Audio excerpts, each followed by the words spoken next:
Hello दोस्तों, नमस्कार। स्वागत है एक बार फिर से आप सभी का अपने प्रिय चैनल पर। दोस्तों आपको बता दें जो अभी की सबसे बड़ी खबर आ रही है, जहां ताइवान के करीब से गुजरे चीन के 68 विमान और 13 युद्धपोत ड्रैगन ने यूएस को दिखाई आंख। जी हां दोस्तों, और साथ ही आपको सबसे बड़ी खबर बताएंगे जहां भारत और पाकिस्तान बातचीत के जरिए सुलझाएं कश्मीर का मुद्दा। बताएंगे दोस्तों किसी और देश ने नहीं बल्कि चीन ने भारत को नसीहत दी है। दोस्तों बताएंगे क्या है बड़ी खबर 370 हटने को लेकर, और इसी बीच आपको बताएंगे जहां पर आजादी के 75 साल बाद पाकिस्तान फिर हुआ गुलाम। जी हां दोस्तों, बताएंगे खुद प्रधानमंत्री शहबाज शरीफ ने किया है ऐलान और स्वीकार किया है इस बात को। दोस्तों बताएंगे क्या कहा शहबाज शरीफ ने, और साथ ही साथ आपको लेकर चलेंगे दोस्तों जहां पर चीन को महंगी पड़ी धमकी, भारत ने दागी खतरनाक मिसाइल। जी हां दोस्तों, और साथ ही साथ रक्षाबंधन के दिन सिलेंडर की कीमत को लेकर बड़ी खबर आ रही है। दोस्तों बताएंगे क्या है बड़ी खबर, तो हर तरह की जानकारी हम आपको बताने वाले हैं, तो आराम से बने रहेगा वीडियो के अंत तक। और अभी खबरों में आगे बढ़ने से पहले दोस्तों, अगर आप भी प्रधानमंत्री नरेंद्र मोदी जी के हर घर तिरंगे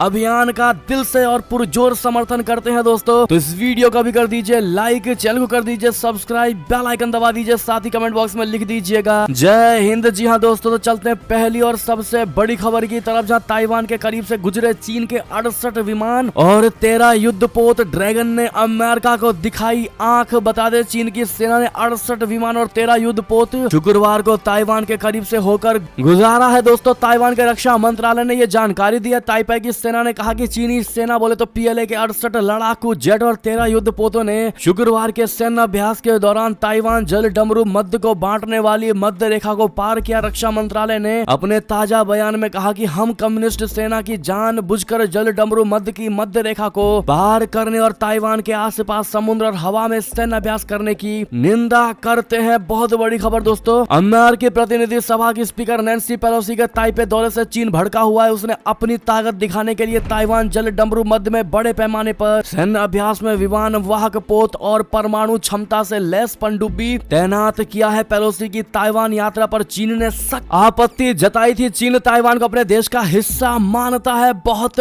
बड़ी खबर दोस्तों, यानी कि चाइना रुकने को तैयार नहीं है दोस्तों, और वो अमेरिका को डराने की पूरी कोशिश कर रहा है। दोस्तों आपको बताएंगे आगे अमेरिका ने भी बहुत बड़ा कदम उठाया है दोस्तों चाइना को सीधे वार करने के लिए। और साथ ही साथ अगली खबर की बात करें, जहां अब चीन ने भारत को दोस्तों कश्मीर मुद्दे पर दी है नसीहत। कहा भारत और पाकिस्तान बातचीत के जरिए सुलझाएं कश्मीर का मुद्दा। 370 हटने की तीसरी बरसी पर बोला चीन। जी हाँ दोस्तों, आपको बता दें भारत की ओर से जम्मू कश्मीर को विशेष राज्य का दर्जा दिलाने वाले अनुच्छेद 370 के हटाए जाने के 3 साल पूरे होने पर शुक्रवार को कहा कि भारत और पाकिस्तान को कश्मीर मुद्दे पर अपने मतभेदों को बातचीत और परामर्श के जरिए शांतिपूर्ण तरीके से सुलझाना चाहिए। अगस्त 2019 में केंद्र की नरेंद्र मोदी सरकार ने संविधान के अनुच्छेद 370 के प्रावधानों को निरस्त कर दिया था। इसके साथ ही जम्मू कश्मीर को 2 केंद्र शासित प्रदेशों में बांट दिया गया था। दोस्तों भारत की ओर से अनुच्छेद 370 को निरस्त किए जाने के 3 साल होने पर टिप्पणी करने को कहे जाने पर चीनी विदेश मंत्रालय की प्रवक्ता हुआ चुनिंग ने मीडिया से बात करते हुए कहा कि इस मुद्दे को भारत और पाकिस्तान द्वारा बातचीत के माध्यम से शांतिपूर्ण तरीके से हल किया जाना चाहिए। उन्होंने यहां एक पाकिस्तानी पत्रकार से कहा कि कश्मीर के मुद्दे पर चीन की स्थिति स्पष्ट और सुसंगत है। ये भारत और पाकिस्तान के बीच इतिहास का शेष मुद्दा है और ये अंतर्राष्ट्रीय समुदाय का एक साझा दृष्टिकोण भी है। जी हाँ दोस्तों, यानी कि भारत मानता है दोस्तों कि कश्मीर का मुद्दा पूरे तरीके से सुलझा हुआ है दोस्तों, उसको पाकिस्तान के साथ सुलझाने की कोई जरूरत नहीं है। और ऐसे में दोस्तों चाइना की इस नसीहत के लिए आप उसको क्या जवाब देना चाहेंगे, कमेंट में बताना मत भूलिएगा दोस्तों, और वीडियो शेयर करना मत भूलिएगा। आप सभी को बता दें कि सिर्फ चीन ने ही नहीं दोस्तों, जम्मू कश्मीर से आर्टिकल 370 हटाने के 3 साल पूरे होने पर मुस्लिम देशों का संगठन OIC ने भी बयान जारी किया है। दोस्तों OIC ने सिलसिलेवार ट्वीट करके कहा कि 5 अगस्त 2022 तक भारत के कब्जे वाले जम्मू कश्मीर में की गई अवैध और एक तरफा कार्रवाई को 3 साल पूरे हो गए हैं। इसके बाद कश्मीर में गैर कानूनी ढंग से डेमोग्राफिक बदलावों सहित कई अतिरिक्त अवैध कदम उठाए गए थे। इस तरह के अवैध कदम ना तो जम्मू कश्मीर की विवादित स्थिति को बदल सकते हैं और ना ही कश्मीरी लोगों के आत्मनिर्णय के वैध अधिकार को खत्म कर सकते हैं। यानी कि दोस्तों OIC ने कश्मीर पर भारत को अवैध कब्जा करने वाला करार दिया है। दोस्तों ऐसे में OIC को भी आप लोग जवाब जरूर दीजिएगा। चलते हैं दोस्तों अगली और बड़ी खबर की तरफ, जहां पर आजादी के 75 साल बाद भी पाकिस्तान फिर हुआ गुलाम। खुद PM शहबाज शरीफ ने किया स्वीकार। जी हाँ दोस्तों, भारत की तरह पाकिस्तान भी इस साल अपनी आजादी के 75 साल का जश्न मना रहा है। एक साथ साथ आजाद हुए दो देश शुरू से विपरीत दिशा में चले गए। जहां भारत अंतरिक्ष से लेकर टेक्नोलॉजी की दुनिया में धाक जमा रहा है, वहीं पाकिस्तान कंगाली की कगार पर है। और इसी बीच पाकिस्तान के प्रधानमंत्री शहबाज शरीफ ने खुद स्वीकार कर लिया है कि पाकिस्तान आर्थिक रूप से गुलाम बन गया है। पाकिस्तान के प्रधानमंत्री शहबाज शरीफ ने अंतर्राष्ट्रीय मुद्रा कोष पर सीधा आरोप लगाते हुए उसे पाकिस्तान की बर्बादी का कारण बताया है। दोस्तों, शहबाज शरीफ ने कहा कि आजादी के 75 साल भी IMF ने नकदी की कमी वाले देश को आर्थिक रूप से गुलाम बनाया हुआ है और अर्थव्यवस्था वैश्विक संस्थान पर निर्भर है। पाकिस्तान में राजनीतिक अस्थिरता, विदेशी मुद्रा भंडार में कमी, IMF से कर्ज मिलने में देरी और रुपए के अवमूल्यन का अर्थव्यवस्था पर गंभीर प्रभाव पड़ा है। दोस्तों, ऐसे में आर्थिक गुलाम अपने आप को शहबाज शरीफ ने बताया है। कहा, आजादी के 75 साल भी पाकिस्तान आर्थिक रूप से गुलाम बना बैठा है। अगली खबर की बात करें दोस्तों, जहां पर रशिया को 1 लाख सैनिक देगा उत्तर कोरिया। पुतिन की सहायता के बदले आखिर किम जोंग उन को क्या मिलेगा, हम आपको बता दें। रशिया और यूक्रेन के युद्ध को 160 दिनों से भी ज्यादा हो चुके हैं। दोस्तों, युद्ध रुकने की जगह हर दिन बढ़ता ही जा रहा है। एक रिपोर्ट के मुताबिक इस युद्ध में रशिया ने बहुत बड़ी संख्या में अपने सैनिकों को खोया है, जिसके बाद वो उत्तर कोरिया के तानाशाह किम जोंग से सैनिक मांग रहा है। दोस्तों, रशिया ने 1 लाख सैनिकों के बदले उत्तर कोरिया को क्रूड ऑयल और गेहूं देने को कहा है। वहीं उत्तर कोरिया सैनिक देने के लिए भी तैयार हो गया है। दोस्तों, रेगनम न्यूज एजेंसी के मुताबिक उत्तर कोरिया ने राजनयिक चैनलों के जरिए ये स्पष्ट कर दिया है कि वो युद्ध के नुकसान की मरम्मत के लिए बिल्डर देगा। इसके साथ साथ वो रशिया के पक्ष में संतुलन बनाने के प्रयास में एक विशाल लड़ाकू बल की आपूर्ति करने के लिए तैयार है। उन्हें लुहांस्क और दोनेत्स्क में रशिया समर्थित अलगाववादी सेना में तैनात किया जाएगा। दोनों को हाल ही में किम जोंग उन ने स्वतंत्र देश के रूप में मान्यता दी है। जी हाँ दोस्तों, यानी कि अब किम जोंग उन रशिया को 1 लाख अपने सैनिक देगा। जी हाँ दोस्तों, ऐसे में आपकी जो भी राय हो बताइएगा जरूर। लेकिन दोस्तों, इस खबर को देखकर तो यही लगता है कि युद्ध अब जल्दी नहीं रुकने वाला, न थमने वाला। आप क्या कहते हैं दोस्तों? वीडियो लाइक करते चलिएगा। अगली खबर की बात करें, जहां यूनाइटेड किंगडम में प्रधानमंत्री पद की रेस में ऋषि सुनक हुए आगे। टीवी डिबेट में लिज ट्रस को हराया। जी हाँ दोस्तों, ब्रिटेन में प्रधानमंत्री पद के उम्मीदवार ऋषि सुनक ने टीवी डिबेट में जीत हासिल की है। जानकारी के मुताबिक सुनक की लिज ट्रस के साथ टीवी डिबेट थी। ये बहस कंजर्वेटिव पार्टी के सदस्यों के सामने हुई। दोस्तों, जब कंजर्वेटिव सदस्यों से पूछा गया कि किस नेता की बहस ज्यादा प्रभावशाली और तर्कपूर्ण थी, तो सदस्यों ने सुनक से समर्थन में अपने हाथ उठाए। दोस्तों, स्काई न्यूज पर गुरुवार को टीवी डिबेट हुई थी। इसमें ऋषि सुनक और लिज ट्रस आमने सामने थी। इसमें ऋषि सुनक ने लिज ट्रस को करारी शिकस्त दी। जी हाँ, 2 दावेदारों द्वारा 10 डाउनिंग स्ट्रीट पर बोरिस जॉनसन की जगह लेने के लिए तर्क दिए गए। इस डिबेट के बाद कंजर्वेटिव सदस्यों की राय ली गई। दोस्तों, सुनक की इस जीत से उनके समर्थकों में खुशी की लहर दौड़ गई। ऐसे में दोस्तों, आप सभी से रिक्वेस्ट है, इनको ऑल द बेस्ट जरूर कह दीजिएगा इनके जीतने के लिए। दोस्तों, अगली खबर की बात करें, जहां पर चीन को काबू करने के लिए 90 फाइटर जेट वाले USS रोनाल्ड रेगन को अमेरिका ने उतार दिया है। जी हाँ दोस्तों, अमेरिकी नौसेना का USS रोनाल्ड रेगन दुनिया के दूसरे सबसे बड़े विमान वाहक पोत की श्रेणी में आता है। चीन को काबू में रखने के लिए अमेरिका ने इस परमाणु एयरक्राफ्ट करियर को ताइवान के पास तैनात कर दिया है। इस बैटल शिप में युद्ध से संबंधित सभी खासियत मौजूद है। ये निमिज क्लास का एयरक्राफ्ट करियर है दोस्तों, जिसका नाम द्वितीय विश्व युद्ध के बाद US Pacific fleet commander fleet admiral Chester W निमिज के नाम पर दिया गया था। हालांकि रोनाल्ड रीगन नाम पूर्व अमेरिकी राष्ट्रपति के नाम पर है। जी हाँ दोस्तों, निमिज क्लास में परमाणु ईंधन से संचालित होने वाले 10 एयरक्राफ्ट करियर्स हैं दोस्तों, जिनमें रोनाल्ड रीगन सबसे नए करियर्स में से एक है। इसे 12 जुलाई 2003 को अमेरिकी नौसेना को सौंपा गया था। अगली खबर की बात करें, जहां पर अमेरिका और ताइवान से बौखलाया चीन, यूरोप पर भी भड़का, कई देशों के राजदूतों को भी किया है तलब। जी हाँ दोस्तों, नैन्सी पेलोसी के ताइवान जाने पर चीन का गुस्सा भी थमा नहीं है। दोस्तों, अमेरिका पर भड़के चीन ने अब यूरोपियन यूनियन के देशों पर भी भड़ास निकाली है। चीन ने यूरोपियन यूनियन में शामिल 7 देशों के राजदूतों को तलब करके विरोध जताया है। इन देशों की ओर से बयान जारी करके कहा गया है दोस्तों कि ताइवान की सीमा पर चीन का सैन्य अभ्यास गलत है और इसे तत्काल रोका जाना चाहिए। विदेश मंत्रालय की ओर से बताया गया कि उप मंत्री डेंग ली ने विरोध जताया है और यूरोपीय देशों से कहा है कि उनकी ओर से बयान जारी करना हमारे अंदरूनी मामलों में दखल जैसा है, इसके कतई स्वीकार नहीं किया जा सकता है। और खबर की बात करें, जहां पर महबूबा मुफ्ती का बहुत बड़ा बयान दोस्तों, कहा आने वाले समय में भाजपा संविधान को खत्म कर देगी और तिरंगा बदलकर भगवा झंडा लेकर आएगी। जी हाँ दोस्तों, आपको बता दें फिर एक बार, महबूबा मुफ्ती ने भारतीय जनता जनता पार्टी और केंद्र सरकार और खास करके मोदी जी पर हमला बोला है दोस्तों। महबूबा मुफ्ती ने कहा है कि आने वाले टाइम में भारतीय जनता पार्टी यानी कि बीजेपी संविधान और सेक्युलरिज्म को खत्म कर देगी, जिसकी बुनियाद पर देश खड़ा है। ये लोग देश को धार्मिक देश बना देंगे, ये लोग तिरंगा भी बदल देंगे जिसे आप गर्व से फहरा रहे हैं। ये लोग तिरंगा हटाकर भगवा झंडा लगा देंगे। यानी कि दोस्तों महबूबा मुफ्ती ने फिर एक बार भारतीय जनता पार्टी और मोदी जी पर निशाना साधने की कोशिश की है दोस्तों। और इन्होंने आगे कहा कि ये लोग देश का झंडा उसी तरह से खत्म कर देंगे जिस तरीके से इन लोगों ने जम्मू कश्मीर के संविधान और झंडे को छीन लिया। यानी कि दोस्तों महबूबा मुफ्ती के इन बयान से आप उनके अंदर की खींच समझ पा रहे होंगे दोस्तों, उनकी बौखलाहट को समझ पा रहे होंगे। ऐसे में अगर भारत से महबूबा मुफ्ती को इतनी ज्यादा ही प्रॉब्लम है दोस्तों, तो उनकी सबसे अच्छी जगह कहाँ है आप लोग कमेंट में बताना मत भूलिएगा। अगली खबर की बात करें जहां पर चीन को महंगी पड़ी धमकी, भारत ने दागी खतरनाक मिसाइल। जी हाँ, एशिया में चीन और ताइवान में बढ़ते तनाव के बीच भारत ने एक बहुत बड़ा कदम उठाया है दोस्तों। डीआरडीओ ने स्वदेशी laser guided anti tank guided missile बोले तो एटीजीएम का अहम युद्धक टैंक यानी अर्जुन से सफलता पूर्वक टेस्ट किया है दोस्तों। भारतीय सेना ने के रेंज अहमदनगर महाराष्ट्र में इसका परीक्षण किया है दोस्तों। ये परीक्षण ऐसे वैसे समय में नहीं बल्कि दोस्तों चाइना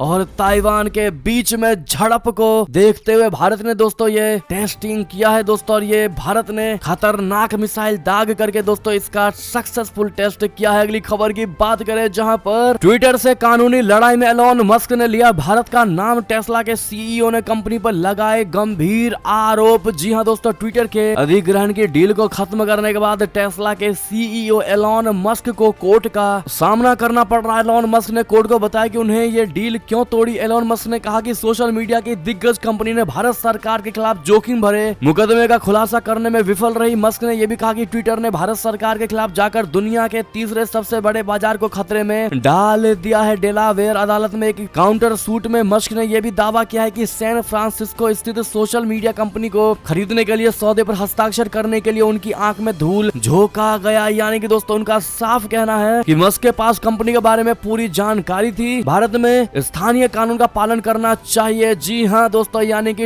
एलोन मस्क का कहना है दोस्तों कि भारत के कानून को ट्विटर को मानना चाहिए था, जो कि ट्विटर ने नहीं किया। ऐसे में एलोन मस्क ने दोस्तों भारत का साथ दिया, इसके लिए थैंक यू एलोन मस्क जरूर कह दीजिएगा। अगली खबर की बात करें जहां पर ताइवान में उलझे चीन को भारत ने भी दी चेतावनी, कहा लद्दाख में ना करे हवाई सीमा का उल्लंघन। जी हाँ, भारत और चीन के बीच गत मंगलवार को पूर्वी लद्दाख स्थित चुशुल मोल्डो में सैन्य स्तरीय विशेष वार्ता हुई दोस्तों। इसमें भारत ने बीते 45 दिनों में चीन की वायुसेना द्वारा किए गए हवाई सीमा के उल्लंघन पर सख्त ऐतराज जताया। भारतीय वायुसेना ने चीन के लड़ाकू विमानों को इलाके से खदेड़ दिया था। भारत और चीन के बीच विश्वास कायम करने के और रखने के उपायों के तौर पर वास्तविक नियंत्रण रेखा यानी एलएसी के 10 किलोमीटर के अंदर ही लड़ाकू विमान उड़ाने पर सहमति है, लेकिन चीनी विमानों ने बीते 1.5 महीनों में इसका उल्लंघन किया है दोस्तों। भारत ने इसे भड़काने वाले हरकत बताते हुए चीनी सैन्य अधिकारियों के समक्ष सख्त आपत्ति प्रकट की है। सरकारी सूत्रों ने विशेष सैन्य वार्ता के बारे में शुक्रवार को मीडिया को जानकारी दी। सूत्रों ने बताया कि भारतीय पक्ष ने चीन से कहा है कि वो वायु क्षेत्र के उल्लंघन जैसी उकसाने वाली गतिविधियों से परहेज करे। जी हाँ दोस्तों, साफ साफ भारत ने चीन को चेतावनी दे दी है दोस्तों और कह दिया है कि हमारे क्षेत्र में अगर तुम्हारा विमान यानी लड़ाकू विमान आता है दोस्तों तो हम मजबूर हो जाएंगे उसको मारकर गिराने में। उसके बाद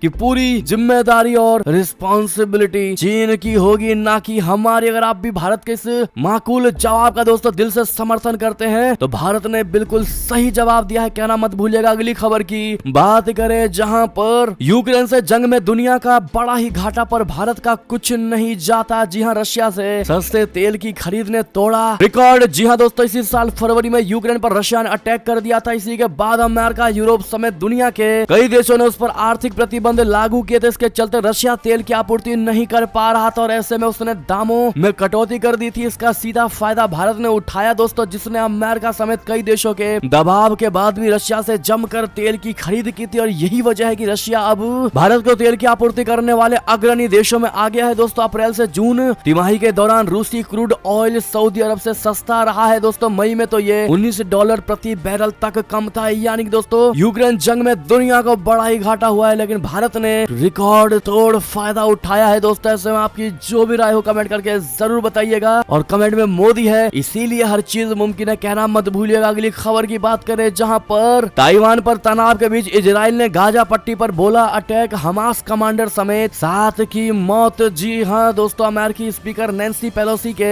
दौरे के बाद ताइवान पर तनाव के बीच इजराइल ने गाजा पट्टी पर बहुत बड़ी स्ट्राइक कर दी है। इजराइल की ओर से शुक्रवार को गाजा पट्टी पर किए गए हमले में हमास के एक सीनियर कमांडर समेत कम से कम 7 लोगों की मौत हो गई और कम से कम 40 लोग घायल बताए गए हैं। दोस्तों, इजराइल की ओर से यह हमला वेस्ट बैंक में वरिष्ठ फलस्तीनी विद्रोही की गिरफ्तारी के बाद बड़े तनाव के बीच किया गया है। जी हाँ, हमास के शासन वाले क्षेत्र में हमले से तनाव काफी बढ़ गया है, जहाँ करीब 20 लाख फलस्तीनी रहते हैं। अगली खबर की बात करें दोस्तों, जहाँ जापान की धरती से पेलोसी का कड़ा संदेश, कहा ताइवान को अलग थलग नहीं कर सकता है चीन। जी हाँ दोस्तों, अमेरिकी संसद के अध्यक्ष नैन्सी पेलोसी अभी एशियाई के दौरे पर है, जहाँ उन्होंने शुक्रवार को कहा कि अमेरिकी अधिकारियों को ताइवान की यात्रा करने से रोक कर वह स्वशासित द्वीप को अलग थलग नहीं कर सकता। उन्होंने अपनी एशियाई यात्रा के अंतिम चरण में जापान की राजधानी टोक्यो में यह टिप्पणी की। उन्होंने कहा कि ताइवान के साथ हमारी दोस्ती मजबूत है। उन्होंने यहाँ चीन पर अप्रत्यक्ष रूप से निशाना साधते हुए कहा कि ताइवान में शांति और यथास्थिति के लिए हम प्रतिबद्ध हैं और हम ताइवान के साथ खड़े हैं। एक और खबर की बात करें, जहां सऊदी अरब और यूएसए खैरात मांगने पहुंचे जनरल बाजवा, क्या दिवालिया होने से बच जाएगा पाकिस्तान? बता दें, पाकिस्तान की आर्थिक स्थिति लगातार बिगड़ती जा रही है। इस बीच पाकिस्तान ने खुद को दिवालिया होने से बचाने के लिए दुनिया भर के देशों के सामने हाथ जोड़ना भी शुरू कर दिया है। इसी कड़ी में पाकिस्तान के army chief general Qamar Javed Bajwa खैरात मांगने के लिए सऊदी अरब और संयुक्त अरब अमीरात के दौरे पर पहुंचे हैं। दोस्तों, उन्होंने दोनों देशों के अधिकारियों से अंतर्राष्ट्रीय मुद्रा कोष से मिलने वाली आर्थिक मदद को लेकर भी चर्चा की है। बाजवा ने चंद दिनों पहले ही अमेरिका की यात्रा करके पाकिस्तान के लिए कर्ज की अपील की थी। साथ ही आपको बता दें बड़ी खबर, जहां दक्षिण कोरिया ने पहली बार लॉन्च किया चंद्रमा के लिए बड़ा मिशन, इसरो भी कर रहा है ऐतिहासिक तैयारी। जी हां, भारत का दोस्त दक्षिण कोरिया भी चंद्रमा की रेस में शामिल हो गया है दोस्तों, और पहली बार दक्षिण कोरिया ने लूनार आर्बिटर को लॉन्च किया है, जो भविष्य में चंद्रमा पर कहां कहां उतरा जा सकता है उसकी खोज करेगा। दोस्तों, दक्षिण कोरिया के इस लूनार आर्बिटर को एलोन मस्क की कंपनी स्पेस एक्स ने लॉन्च किया है, जो तेल बचाने के लिए गोल चक्कर लगाते हुए दिसंबर महीने में चंद्रमा पर उतरेगा। दक्षिण कोरिया के इस रास्ता बनाने वाले लूनार आर्बिटर का नाम डेनू रिक रखा गया है। दोस्तों, अगर यह मिशन कामयाब हो जाता है तो फिर दक्षिण कोरिया भी अमेरिका के अंतरिक्ष यान में शामिल हो जाएगा और भारत पहले से ही चंद्रमा के चारों ओर काम कर रहा है। वहीं चीन का भी एक रोवर चंद्रमा के सबसे दूसरे वाले इलाके की खोज कर रहा है। दोस्तों, भारत भी अपने मिशन मून की दिशा में काफी तेजी से काम कर रहा है और माना जा रहा है कि इस साल के अंत तक या फिर अगले साल की शुरुआत में भारत अपने चंद्रमा मिशन को लॉन्च कर देगा। जी हाँ दोस्तों, ऐसे में इसरो को ऑल द बेस्ट जरूर कह दीजिएगा। दोस्तों, अगली खबर की बात करें, जहाँ मंकी पॉक्स को लेकर अमेरिका में मचा कोहराम, न्यूयॉर्क के बाद पूरे देश में लगी हेल्थ इमरजेंसी। जी हाँ दोस्तों, अमेरिका ने तेजी से फैल रहे मंकी पॉक्स को लेकर गुरुवार को जन स्वास्थ्य आपात स्थिति की घोषित कर दी है। अब स्वास्थ्य आपातकाल के जरिए इस बीमारी से निपटने के लिए सरकार और स्वास्थ्य विभाग को कई अभूतपूर्व अधिकार मिल गए हैं और इस घोषणा से मंकी पॉक्स जैसे संक्रामक रोग से निपटने के लिए अमेरिका के सभी राज्यों को संघीय धन एवं संसाधनों को जुटाने में मदद मिलेगी। अभी तक अमेरिका में 7100 से अधिक लोग मंकी पॉक्स की चपेट में आ चुके हैं। बुखार, शरीर में दर्द, ठंड लगना, थकान और शरीर पर कई जगह फोड़े होना इस बीमारी के लक्षण है। अगली खबर की बात करें, जहां पर काले कपड़े में प्रदर्शन पर अमित शाह जी ने कांग्रेस को घेरा, राम मंदिर से जोड़ा कनेक्शन। जी हां दोस्तों, गृह मंत्री अमित शाह जी ने कांग्रेस के दिल्ली में हुए प्रदर्शन पर बहुत बड़ा बयान दिया है। साफ कहा गया है कि पार्टी ने यह विरोध प्रदर्शन महंगाई या फिर बेरोजगारी के खिलाफ नहीं किया है, बल्कि आज ही दिन क्योंकि राम जन्मभूमि का शिलान्यास हुआ था, ऐसे में इसके विरोध में पार्टी ने काले कपड़े पहने ये प्रदर्शन किया। अमित शाह जी कहते हैं कि कांग्रेस ने हिडन तरीके से अपीजमेंट की पॉलिसी अपनाई है, कोई ईडी ने समन नहीं किया, फिर भी विरोध का कार्यक्रम रखा गया। आज ये सभी लोग काले कपड़े पहनकर आए हैं। आज ही के दिन राम जन्मभूमि का शिलान्यास किया गया था, शांतिपूर्ण तरीके से समाधान हुआ था, लेकिन कांग्रेस फिर भी खुश नहीं है और ये राम मंदिर के विरोध के लिए काले कपड़े का इस्तेमाल किया गया है। जी हाँ दोस्तों, गृह मंत्री ने जोर देकर कहा कि कांग्रेस हमेशा से ही तुष्टीकरण की नीति को आगे बढ़ा रही है, लेकिन यह नीति ना पहले कभी देश के लिए सही थी और ना ही आज ये सही है। कांग्रेस को भी इसका नुकसान उठाना पड़ा है और जिस हश्र पर पार्टी खड़ी है उसकी बड़ी वजह भी तुष्टीकरण ही है। जी हाँ दोस्तों, आप सभी को बता दें दोस्तों कि मैदान में सिर्फ अमित शाह जी नहीं कूदे, बल्कि दोस्तों योगी जी ने भी कांग्रेस को आड़े हाथों लिया। जी हाँ, उन्होंने इस पूरे प्रदर्शन को राम भक्तों का अपमान बताया है, कांग्रेस के इस आचरण को तुष्टीकरण से भरा और निंदनीय कह दिया है। दोस्तों, सीएम योगी ने अमित शाह जी की बात को दोहराते हुए कहा कि कांग्रेस ने अयोध्या दिवस को देखते हुए काले कपड़े पहने और लोगों की भावनाओं को आहत करने का काम किया। जी हाँ दोस्तों, ऐसे में अगर आप भी अमित शाह जी और योगी जी के बात का समर्थन करते हैं दोस्तों, तो आपकी क्या राय होगी कांग्रेस को बताना मत भूलिएगा दोस्तों। और जय श्री राम कमेंट में लिख दीजिएगा। अगली खबर की बात करें, जहां पर अखिलेश यादव ने कहा तिरंगा यात्रा के बहाने दंगा करा सकती है BJP. Deputy CM Brajesh Pathak ने दिया माकूल जवाब। जी हाँ, समाजवादी पार्टी के राष्ट्रीय अध्यक्ष अखिलेश यादव ने एक तरफ बीजेपी के हर घर तिरंगा अभियान को समर्थन देकर चौंकाया है, तो दूसरी तरफ शुक्रवार को बड़ा आरोप लगाया है दोस्तों। अखिलेश ने कहा कि भाजपा का तिरंगा यात्रा दिखावा है, सभी को सावधान रहने की आवश्यकता है, इसके जरिए भाजपा दंगा भी करा सकती है। पहले कासगंज में तिरंगा यात्रा के समय दंगा कराया था। अखिलेश के बयान के बाद डिप्टी सीएम ब्रजेश पाठक ने जवाब दिया। ब्रजेश पाठक ने कहा कि दंगा कराने वाले कभी तिरंगे का सम्मान नहीं कर सकते। बांटने का काम तो अखिलेश यादव ने किया है, जो कुनबास कभी सपा की ताकत था, आज वही सबसे बड़ी कमजोरी बन गई है। उनकी इसी मानसिकता की वजह से आज सपा डूबती नैया बन गई है। जी हाँ दोस्तों, साथ ही आपको बता दें, जहां पर तिरंगे पर राजनीति को लेकर सीएम शिवराज चौहान ने भी कांग्रेस पर साधा निशाना कहा, देख रहा है ना विनोद, ये कांग्रेसी अब तिरंगे पर भी राजनीति कर रहे हैं। जी हाँ दोस्तों, पंचायत वेब सीरीज का ये डायलॉग दोस्तों इन दिनों काफी सुर्खियों में, और ऐसे में अब मुख्यमंत्री शिवराज सिंह चौहान ने भी इस संवाद के माध्यम से कांग्रेस पर तंज कसा है। तिरंगा अभियान पर कांग्रेस के आरोप प्रत्यारोप को लेकर मुख्यमंत्री शिवराज ने ट्विटर पर लिखा, देख रहा है विनोद, ये कांग्रेसी अब तिरंगे पर भी राजनीति कर रहे हैं। आप ट्वीट देख पा रहे होंगे दोस्तों शिवराज सिंह चौहान जी का। ऐसे में आप लोग भी देख रहे हैं ना विनोद करके दोस्तों, कांग्रेस को क्या कहना चाहेंगे कमेंट में लिखकर जरूर बताइएगा दोस्तों। हम भी आपके कमेंट को पढ़ेंगे दोस्तों, देखते हैं कितना हास्य पद आप लोग लिख सकते हैं। कटाक्ष करते हुए अगली खबर की बात करें दोस्तों, जहां पर भारत को मिला 7वां गोल्ड मेडल। बजरंग पुनिया ने 65 किलोग्राम वर्ग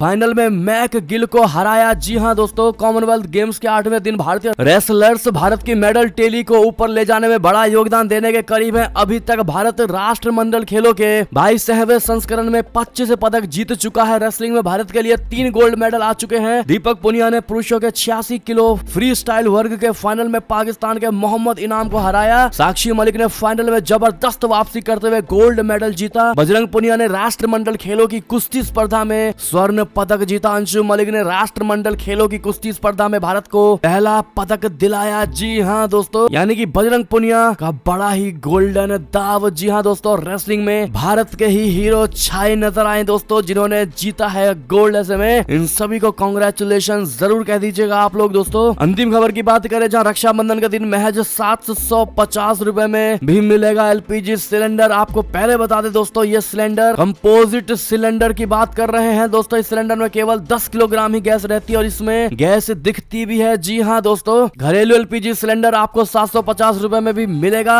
वो भी 10 किलोग्राम वाला सिलेंडर। जी हाँ दोस्तों, गौरतलब है कि घरेलू एलपीजी सिलेंडर के दाम 6 जुलाई को बदले थे। 1 अगस्त को केवल कमर्शियल सिलेंडर के दाम में ही सस्ती देखी गई थी दोस्तों। आप सभी को हमने प्रमुख शहरों में 10 किलोग्राम वाले कंपोजिट सिलेंडर के दामों की लिस्ट दे दी है दोस्तों, आप देख पा रहे होंगे स्क्रीन पर। ऐसे में ये थी दोस्तों अब तक की सारी बड़ी खबरें। आपको हमारी खबर कैसी लगी, आशा करता हूँ बहुत अच्छी लगी होगी दोस्तों। अगर थोड़ी भी अच्छी लगी है तो इस वीडियो को अभी अपने भाई बंधुओं में व्हाट्सएप, फेसबुक, ट्विटर के जरिए पूरे भारत में शेयर करना बिल्कुल मत भूलिएगा दोस्तों। और अभी कर दीजिए इस वीडियो को लाइक, चैनल को कर दीजिए सब्सक्राइब, बेल आइकन दबाइए, साथ ही कमेंट बॉक्स में लिख दीजिएगा जय हिंद जय भारत दोस्तों। तो मिलते हैं आपसे अगली बड़ी खबर में, तब तक अपना ख्याल रखिएगा। आप सभी का बहुत बहुत धन्यवाद। जय हिंद जय भारत, जय श्री राम, वंदे मातरम, हर हर महादेव।